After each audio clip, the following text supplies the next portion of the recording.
प्रिय दर्शकों, सादर अभिवादन। मैं हूं प्रियंका शर्मा और आप सभी के समक्ष लेकर उपस्थित हूं विश्व का प्रथम अद्भुत कार्यक्रम ऋषि विद्या सत्र।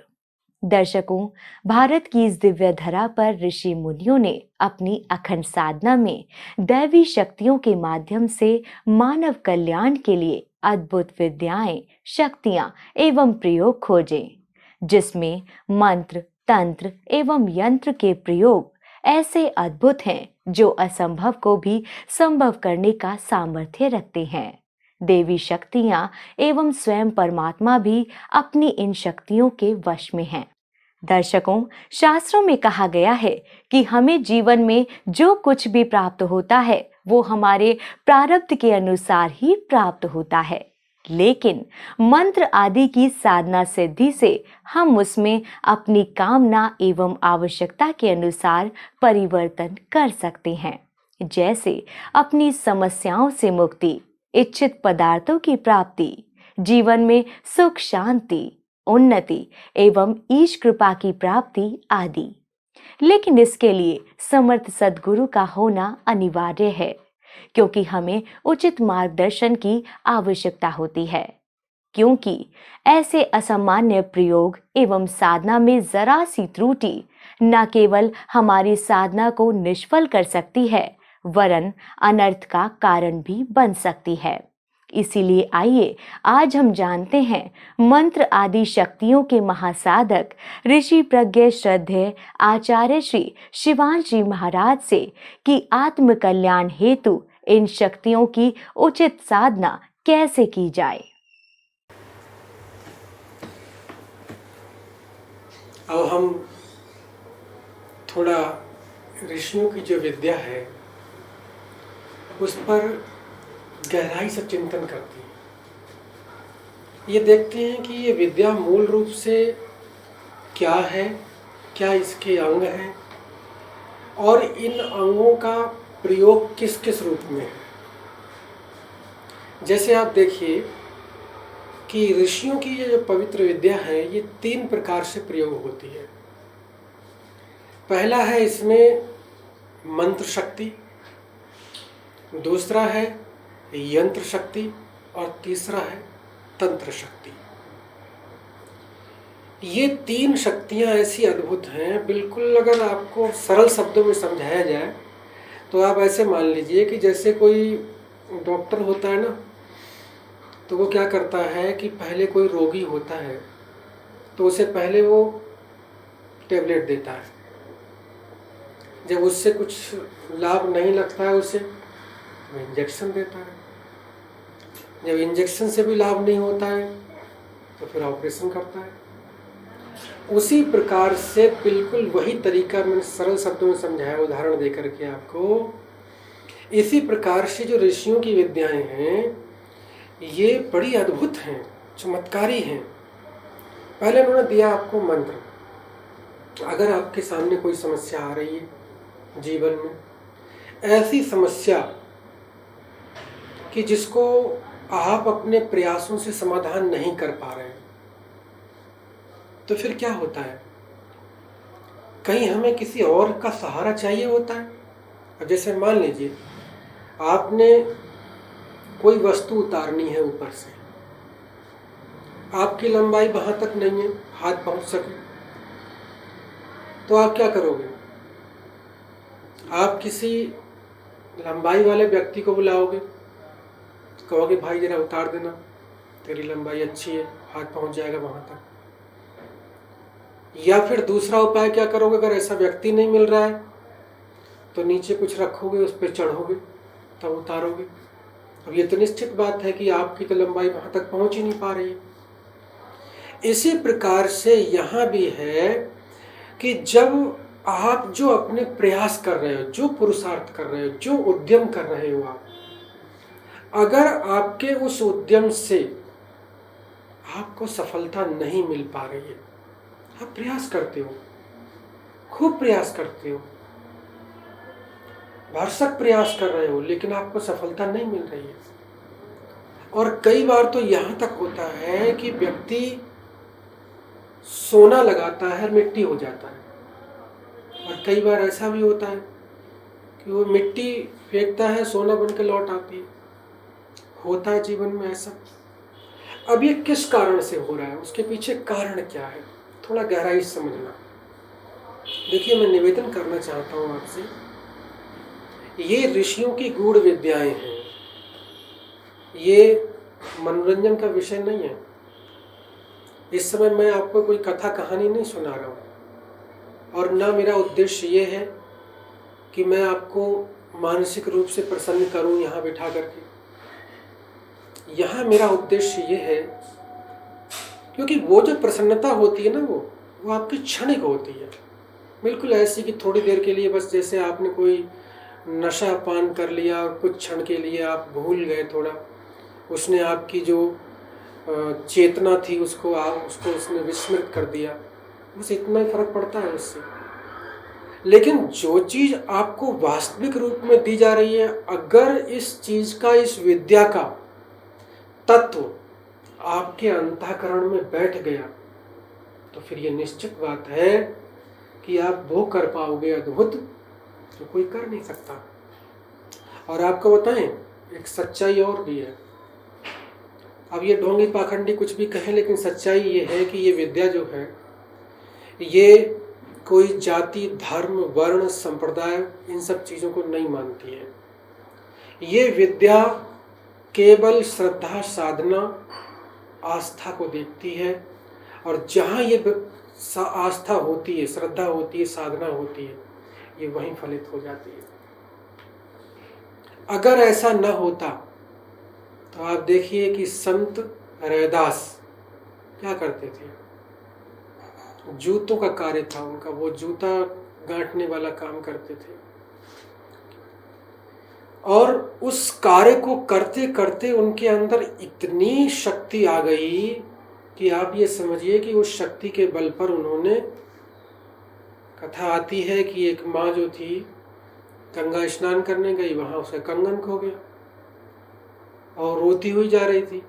अब वो बैठे थे अपनी दुकान पर, अपना कार्य कर रहे हैं, तो उन्होंने कहा कि कैसे रोती हुई जा रही है माँ, क्या हुआ? उसने कहा कि घर वाले अब बहुत डांटेंगे, कंगन खो गया, स्नान करने आई थी, पता नहीं कहाँ जल में गिर गया, बहुत ढूंढा, मिला ही नहीं। रैदास मुस्कराए और बोले इधर आओ, बुलाया, और बुला करके एक चमड़े का कठौता होता है जिसमें चमड़ा भिगोते हैं ये लोग बनाने वाले, तो उन्होंने उसके अंदर हाथ डाला और डाल करके हाथ कंगन निकाला और दे दिया। कहा लो, यही था तुम्हारा ना कंगन? वो देख करके आश्चर्यचकित रह गए, अरे वही कंगन जो गंगा में खोया था उसका, और रैदास ने उस कठौते में से निकाल करके दे दिया। आश्चर्यचकित, वो तो प्रसन्नता से चली गई, बहुत खुश हुई, प्रणाम किया, चली गई। लेकिन यहाँ तब से एक कहावत बन गई कि मन चंगा तो कठौती में गंगा। मतलब चंगे का मतलब साफ, स्वस्थ, सात्विक। अगर मन स्वच्छ है आपका, तो आपकी गंगा आपकी कठौती में भी हो सकती है। कहने का तात्पर्य यह है कि ये विद्याएं फलित तो कहीं भी हो सकती हैं, किसी भी व्यक्ति के अंदर हो सकती हैं, लेकिन उसे आस्थावान होना चाहिए, उसे श्रद्धावान होना चाहिए। क्योंकि यास्क ऋषि ने कहा है कि जो अनास्तिक है, जो आस्तिक नहीं है, ऐसे व्यक्ति को ये विद्याएं कभी नहीं देना चाहिए। दूसरा, जो द्वेष करने वाला है, ईर्ष्या करने वाला है, उसको ये विद्याएं कभी नहीं देनी चाहिए। तीसरा, जिस व्यक्ति के अंदर प्रमाद हो, जिसके अंदर अहंकार हो, उस व्यक्ति को ये विद्याएं कभी नहीं देनी चाहिए। विद्या हवै ब्राह्मणम आजगामः, विद्या ब्राह्मण के पास गई और कहती है कि मैं तुम्हारी निधि हूँ, संपत्ति हूँ, मेरी रक्षा करो, ऐसे किसी को भी मत दे दो। क्योंकि उससे क्या हो रहा है कि वो लोग फिर दुरुपयोग कर रहे हैं, और अगर मैं फलित ना हो तो फिर मर्यादा का हनन हो रहा है, और अगर फलित हो जाऊं तो फिर वो दुष्ट आत्मा उसका दुरुपयोग कर रहा है। इसलिए ऐसे लोगों को देने के लिए निषेध किया गया। लेकिन विद्याओं का जो मूल स्वरूप है वो क्या है? देखिए, जैसे मैंने बताया कि 3 प्रकार हो गए, मंत्र शक्ति, यंत्र शक्ति और तंत्र शक्ति। तो सामान्य अगर कोई बात होती है, छोटी मोटी समस्या होती है, या फिर दैनिक जीवन में कुछ आपको अपनी मानसिक शांति के लिए, घर में सुख शांति के लिए सब कुछ करना है, तो उसके लिए आप क्या करोगे? आप मंत्र शक्ति का प्रयोग करो। कोई भी मंत्र लेकर के उसको प्रतिदिन जप करो उसको, और उससे आपको लाभ मिलेगा। अगर कोई निष्काम भाव है तब भी अपना मंत्र जप करो, उससे पुण्य अर्जित होगा। लेकिन अगर मान लीजिए आपको कोई उद्देश्य लेकर चले हैं और आप चाहते हैं कि मुझे ये चीज़ पूरी करनी चाहिए, और आपके पास समय नहीं है उस तरह का अनुष्ठान करने के लिए, उस तरह की प्रक्रिया करने के लिए, उस सब चीज़ के लिए आपके पास अगर समय नहीं है, तो उसमें आप यंत्र विद्या का प्रयोग कर सकते हो। यंत्र विद्या क्या है? उसमें ऋषियों ने कुछ यंत्र निश्चित किए। वो यंत्र कुछ तो संख्याओं पर आधारित हैं, कुछ अक्षरों पर आधारित हैं, और कुछ चिन्हों पर आधारित हैं। तो उनकी पूरी विधि है, प्रक्रिया है। वो कब, किस समय, किस मुहूर्त में, कब उसके लिए तैयार करना है, किन मंत्रों के माध्यम से तैयार करना है, किस चीज से उसको लिखा जाना है, तैयार किया जाना है, अष्टगंध से या फिर अन्य किसी वस्तुओं से, वो सारी विधि प्रक्रिया है, विधान है। अब अगर वो नियम से तैयार हो जाए, बिल्कुल सही तरीके से तैयार हो जाए, तो वो यंत्र व्यक्ति के पास पहुंचते ही अद्भुत चमत्कार लाता है उसके जीवन में। उसके पीछे कारण क्या होता है? उसके पीछे कारण ये है, देखो, जैसे मंत्र आपने जपा, तो मंत्र जपने से क्या हुआ कि जो ब्रह्मांड की शक्तियां हैं, वो शक्तियां मंत्र से जुड़ती हैं, और जैसे ही वो शक्तियां मंत्र के साथ जुड़ती हैं, तो वो मंत्र ऊर्जा शक्ति को खींचता है, कर्षण करता है, और वो जो ऊर्जा शक्ति खींचती है, आपकी ओर आती है, तो उस शक्ति से आप जो आपके अंदर कामना है, जो भावना है, जो इच्छा है, उसको पूरा करती है। तो जैसे मंत्र जप करने से कि मंत्र की ध्वनि ब्रह्मांड में गई और उसके बाद टकरा करके वापस आई ब्रह्मांडीय ऊर्जा से और उसने लाभ दिया, उसी प्रकार से आपकी जो ये शक्ति होती है यंत्र की, वो भी यही करती है। अगर कोई यंत्र आपके पास है, तो वो जहां जहां आप निकलोगे, उस क्षेत्र में जितनी ऊर्जा शक्ति है उसको वो खींचता रहेगा, आपकी ओर लाता रहेगा। और जैसे उस ऊर्जा को खींच करके आपकी ओर लाता रहेगा, तो उससे लाभ ये होगा कि आपकी जो शक्तियां हैं वो दृढ़ हो जाएंगी, मजबूत हो जाएंगी, आपको शक्ति मिलेगी। तो उससे एक तो जो आपके ऊपर कोई भी अनुचित शक्ति का आक्रमण होना था, उससे सुरक्षा मिलेगी। दूसरा, अगर आप कुछ करना चाहते हो, पाना चाहते हो, तो वो आपकी कामना पूर्ण होगी।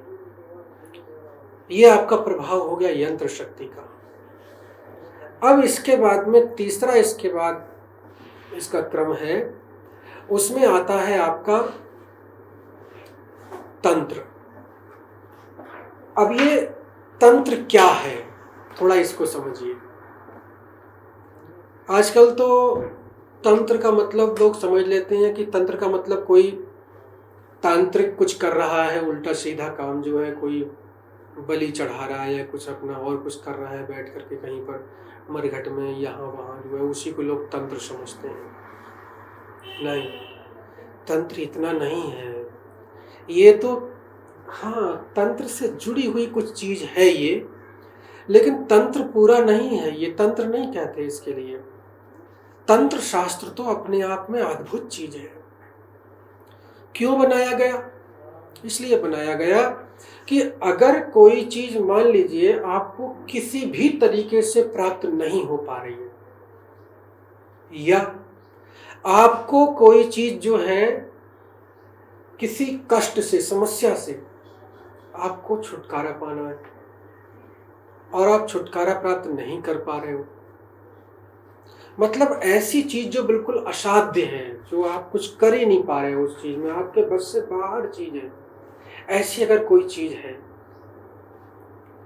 जहां आपकी सारी शक्तियां लगाने के बाद, हर तरह के प्रयोग करके, मंत्र का प्रयोग करके, यंत्र का प्रयोग करके, पूजा पाठ, जप तप, यज्ञ अनुष्ठान करके, फिर भी अगर मान लो वो चीज नहीं हो पा रही है, तब कहीं जा करके आपको, और आपको वो चाहिए ही चाहिए हर स्थिति में, आपके मन में एक हट पैदा हो गया कि नहीं, मुझे वो चीज किसी भी स्थिति में चाहिए ही चाहिए, तो उस स्थिति में तंत्र विद्या का प्रयोग करना होता है।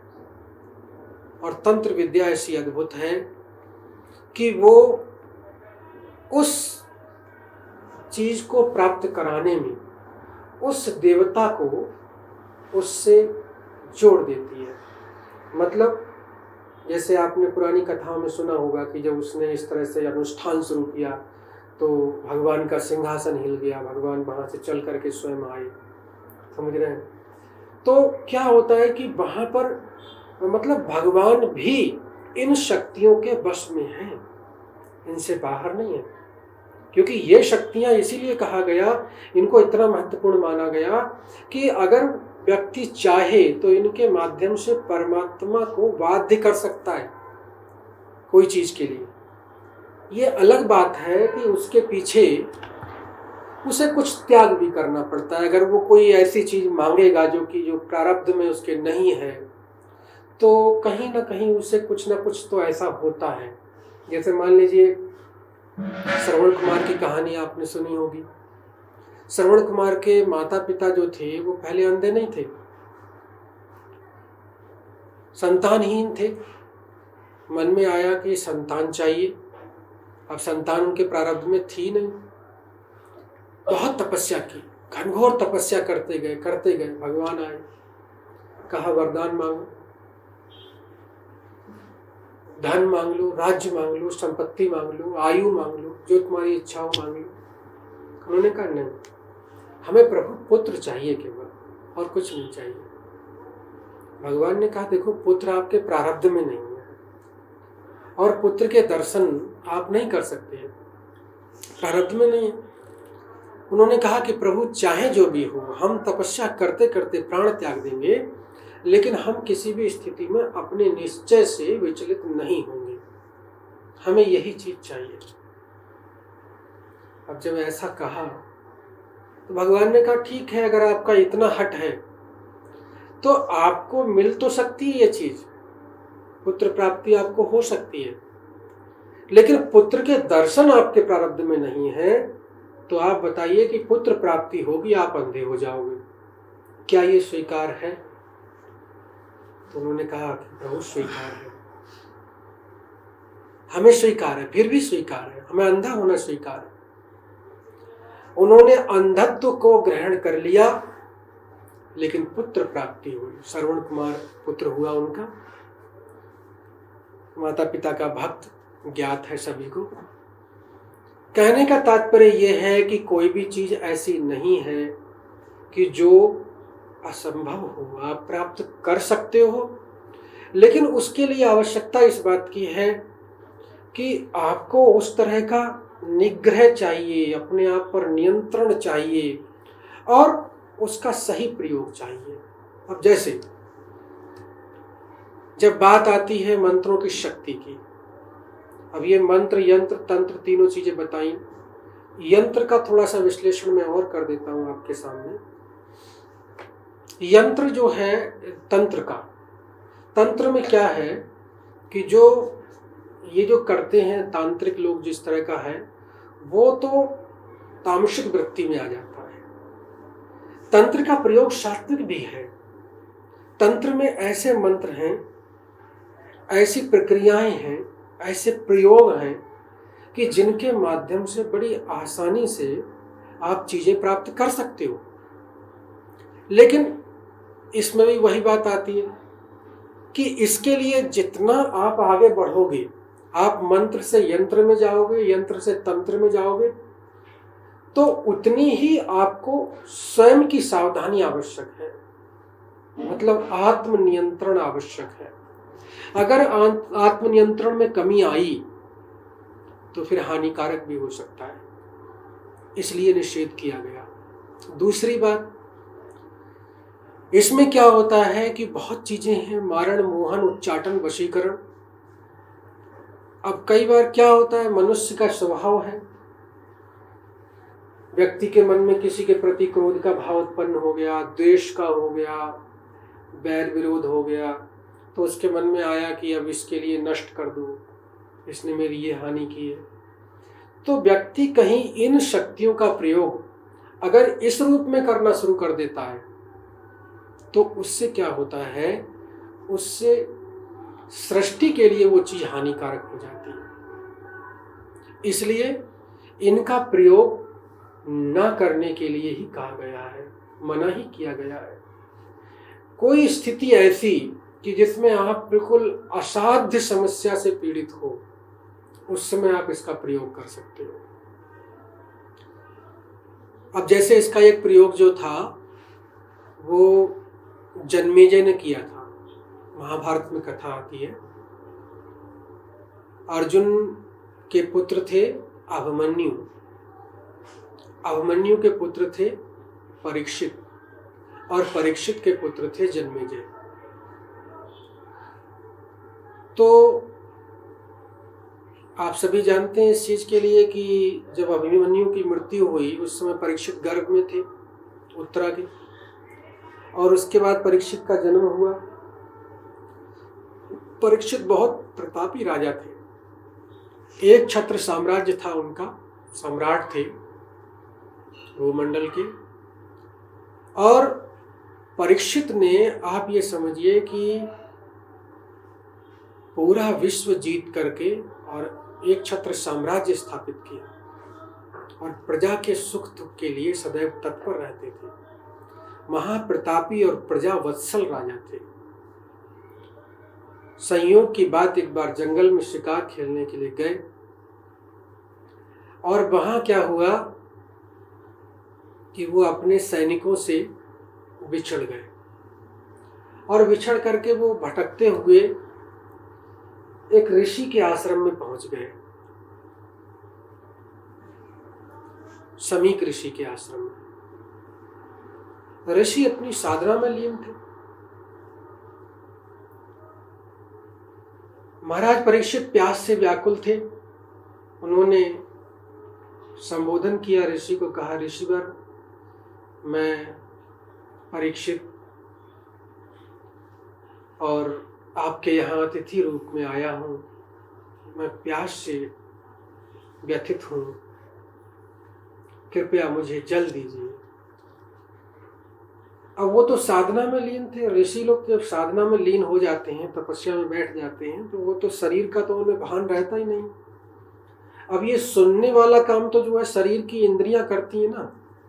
अब जब वो अपनी इंद्रियों से, शरीर से बिल्कुल ऊपर उठ चुके हैं, तो उन्हें तो ज्ञात ही नहीं कि कौन बुला रहा है, कौन पुकार रहा है। ऋषि ने कुछ नहीं सुना, कोई उत्तर नहीं दिया। महाराज परीक्षित को लगा कि ये ऋषि मुझे, मेरी उपेक्षा कर रहे हैं। उन्होंने जब अनेक बार उनको कहा और कोई उनकी तरफ से उनका प्रत्युत्तर नहीं मिला, तो महाराज परीक्षित क्रोधित हो गए। और क्रोधित होकर के उन्होंने क्या किया कि एक मरा हुआ सांप वहां पड़ा था, वो उठा करके उन्होंने और ऋषि के गले में डाल दिया, माला की तरह।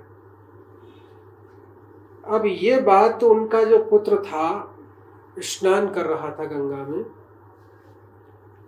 उसे बच्चों ने बताई। बच्चे कुछ खेल रहे थे वहां, उसने बताई कि तुम्हारे पिता के गले में इस तरीके से सर्प डाल दिया है महाराज परीक्षित ने। तो उन्होंने वहीं पर जल लिया और जल लेकर के मंत्रोच्चारण करके उन्होंने श्राप दिया कि जिसने मेरे पिता का, इतने महान तपस्वी ज्ञानी मेरे ऋषि पिता का जो अपमान किया है, उसको मैं श्राप देता हूँ अपनी तपस्या की शक्तियों के आधार पर कि आज से 8वें दिन उनको तक्षक नाग डस लेगा और उनकी मृत्यु हो जाएगी। वही हुआ। अब ये बात जब ज्ञात हुई उनके पिता को, जिस ऋषि पुत्र ने श्राप दिया था, तो शमीक ऋषि जिनके गले में सर्प डाला था, जब उनको ये बात ज्ञात हुई तो उन्हें बहुत दुख हुआ। उन्होंने कहा कि पुत्र, हम लोग ऋषि हैं और ऋषियों का तो क्षमा ही आभूषण है, यही हमारी संपत्ति है, और वो तो राजा है, हमारा सम्राट है। अरे उसकी छत्र छाया में तो हम निर्विघ्न यहाँ पर अपने यज्ञ इत्यादि जब तब संपन्न करते हैं। अगर ऐसा धर्मात्मा सम्राट नहीं होगा तो राक्षस निशाचर जो है हमें कुछ नहीं करने देंगे। तुमने तो अनर्थ कर दिया, ये तुमने क्या किया? उसने कहा कि पिताजी, मैं नहीं जानता, बस मुझे सुना मैंने, मुझे क्रोध आ गया कि ऐसा अनर्थ किया है, मैंने श्राप दे दिया। श्राप तो मिथ्या हो नहीं सकता।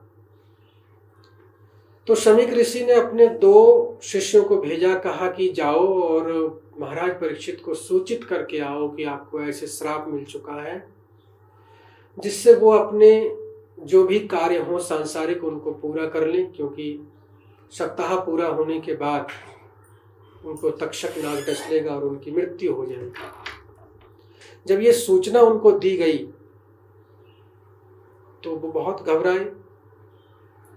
परीक्षित घबरा करके अपने गुरु के पास गए, कहा गुरुदेव क्या करें? तो गुरुदेव ने कहा कि तुम भयभीत इसलिए हो रहे हो, व्यथित इसलिए हो रहे हो कि तुम शरीर के स्तर पर जीवन जी रहे हो। तुम्हें अभी ज्ञात नहीं है कि जो समाप्त होगा वो तुम नहीं हो, तुम तो आत्मा हो। मरेगा तो शरीर मरेगा, आत्मा नहीं मरेगा। इसलिए तुम्हें इस चीज से पीड़ा नहीं होनी चाहिए। जो आया है उसको इस जगत से जाना ही है। अगर जाना है तो फिर इसके लिए व्यथित क्या होना है। फिर उन्होंने बैठ करके उनको ज्ञान का उपदेश किया, सप्ताह भर ज्ञान उपदेश किया। उसके बाद फिर उनका वो अज्ञान दूर हुआ। लेकिन उसके बाद जो कथा आती है वो बड़ी महत्वपूर्ण है कि परीक्षित के पुत्र हुए जन्मेजय। जन्मेजय ने क्या किया कि वो छोटे थे उस समय जब परीक्षित की मृत्यु हुई, तो उन्हें ज्ञात भी नहीं था कि उनके पिता की मृत्यु कैसे हुई। जब बड़े हुए, समझदार हुए, तो उन्होंने अपनी माँ से पूछा, तो बहुत बार तो माँ ने उस चीज़ को छिपाती रही। फिर जब बार बार उन्होंने हट की तो फिर माँ को एक दिन बताना पड़ा। फिर माँ ने कहा ठीक है बता देती हूँ, लेकिन तुम इस पर ज़्यादा अपने आप को परेशान मत करना, दुखी मत होना। लेकिन जन्मेजय पुत्र तो पुत्र था। जैसे उसने सुना, उसने कहा कि इसमें मेरे पिता का दोष कहाँ है। उनको जब वो अतिथि के रूप में गए, उन्हें सत्कार नहीं मिला तो उन्हें क्रोध आ गया। क्रोध आ गया, राजा का सत्कार तो करना चाहिए, चाहे कोई भी हो, आश्रम वाला हो या फिर गृहस्थी हो, कोई भी हो। और राजा क्या, अतिथि तो कोई भी आए तो उसको जलपान कराना, उसको आसन देना, ये तो अपना कर्तव्य है। अब जब ये नहीं कर पाए वो ऋषि, तो उन्होंने अगर ऐसा कुछ कर दिया क्रोधावेश में, तो इसके लिए वो दोषी नहीं है। तो तक्षक नाग ने उनको क्यों डस लिया? तक्षक नाग ने ये गलत किया, इसकी सजा उसको मिलनी चाहिए, वो अपराधी है। अब सोचा उन्होंने कि क्या करें इसके लिए। विद्वानों को बुलाया, विद्वान आए, कहा महाराज क्या इच्छा है। उन्होंने कहा देखिए मैं एक चीज चाहता हूं, आप लोग विद्वान हो, आपको सारी जो है मंत्र शक्ति का ज्ञान है कि किससे क्या क्या हो सकता है। आप मुझे ये बताइए कि क्या कोई ऐसा अनुष्ठान भी है कि जिसे करने से जितने भी पृथ्वी पर सर्प हैं, पृथ्वी पर क्या तीनों लोक में जितने भी सर्प हैं, तीनों लोक में, वो मंत्र शक्ति के माध्यम से आकर के भस्म हो जाए? विद्वानों ने कहा कि हाँ महाराज, मंत्र तो ऐसे हैं, मंत्रों में तो शक्ति है, वो तो भगवान को खींच के ले आते हैं। मंत्र की बात क्या है? ये जो जीव जंतु प्राणी हैं, इनकी तो बात ही क्या है? मंत्र की शक्ति के तो अधीन परमात्मा है, दैवी शक्तियां हैं। अगर मंत्र को विधिवत उच्चारण किया जाता है और उसकी प्रयोग विधि के अनुसार उसे प्रयोग करते हैं, तो जिस देवता को बुलाना चाहेंगे वो आवाहन करेंगे, वो आ जाएगा, स्वयं भगवान आ जाएंगे। तो जन्मेजय ने कहा फिर ठीक है, तुरंत आप लोग जो है ये अनुष्ठान शुरू कीजिए। तो जन्मेजय ने सर्प सत्र प्रारंभ किया। सर्प सत्र, उसे सर्प सत्र नाम दिया, जो उन्होंने यज्ञ अनुष्ठान प्रारंभ किया। उसमें विद्वान लोग मंत्र उच्चारण करके और जैसे ही उसमें आहुति देते थे, तो प्रत्येक आहुति के साथ अनेक सर्प अपने आप आकर के उस यज्ञ कुंड में भस्म हो जाते। इस तरीके से आप ये समझिए कि पृथ्वी पर क्या तीनों लोकों में से सारे के सारे सर्प जो थे वो मंत्र शक्ति के कारण आकर के उसमें भस्म हो गए। अब बच गया तक्षक नाग। तक्षक नाग ने सोचा कि अब तो बचने वाला नहीं, मंत्र शक्ति तो अद्भुत है, उसके वशीभूत तो मुझे ऐसा करना पड़ेगा, जाना पड़ेगा। तो उसने क्या किया कि वो भाग करके जाकर इंद्र के सिंहासन के नीचे पहुंच गया। कहा महाराज मेरी रक्षा कीजिए, आप तो देवराज हैं, आप कुछ भी कर सकते हैं। देवराज ने कहा कि ठीक है, तुम चिंता मत करो, मेरे सिंहासन के नीचे बैठ जाओ और तुम्हें कोई हानि नहीं होगी। जन्मेजय ने पूछा विद्वानों से कि क्या सारे सर्प जो हैं वो भस्म हो गए? विद्वानों ने कहा कि महाराज सारे सर्प तो भस्म हो गए, लेकिन एक बच गया, तक्षक नाग, जिसने आपके पिता को डस लिया था, वो बच गया। बोले वो कैसे बच गया? बोले वो इसलिए बच गया क्योंकि वो इंद्र के सिंहासन के नीचे बैठा है और इंद्र उसकी रक्षा कर रहा है। तो जन्मेजय तो उस समय क्रोध के आवेश में थे, प्रतिशोध उनके अंदर था। उन्होंने कहा कि विद्वानों क्या कोई ऐसा मंत्र नहीं है कि जिससे इंद्र भी जो है सिंहासन सहित आकर के इसमें भस्म हो जाए? विद्वानों ने कहा कि हाँ क्यों नहीं, मंत्र तो है, लेकिन महाराज एक चीज बताइए कि इंद्र देवराज हैं, हम तो यज्ञ अनुष्ठान में उनका पूजन करते हैं, और इंद्र को ही भस्म करें, ये तो बड़ा अनर्थ हो जाएगा। जन्मेजय ने कहा मैं कुछ नहीं जानता इसके लिए, मुझे तक्षक नाग को समाप्त करना है, उसके लिए आपको जो प्रक्रिया अपनानी है अपनाइए, इंद्र भस्म हो कोई भी हो, आप मंत्रों का उच्चारण कीजिए और प्रक्रिया प्रारंभ कीजिए।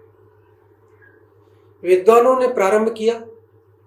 तो जैसे ही प्रारंभ किया और मंत्र उच्चारण करके आहुति दी, इंद्र का सिंहासन हिल गया और इंद्र सिंहासन सहित तक्षक नाग सहित वहां से जो है चले हुए आ गए यज्ञ कुंड के पास। अब जैसे यज्ञ कुंड के पास चल करके वो पहुंचे, मंत्र शक्ति के कारण खिंच करके आए, और उधर ब्रह्मा विष्णु महेश ने सोचा कि देवराज अगर भस्म हो गए तो ये तो अनर्थ हो जाएगा।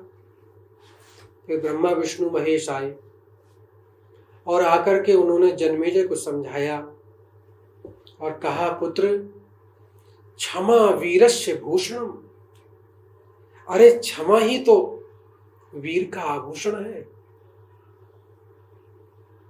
जिसके अंदर सामर्थ्य नहीं है, वो ये कहे कि हमने क्षमा कर दिया, वो क्षमा क्या कर दिया, उसके अंदर सामर्थ्य है ही नहीं, वो कुछ कर ही नहीं सकता, तो वो क्या करेगा।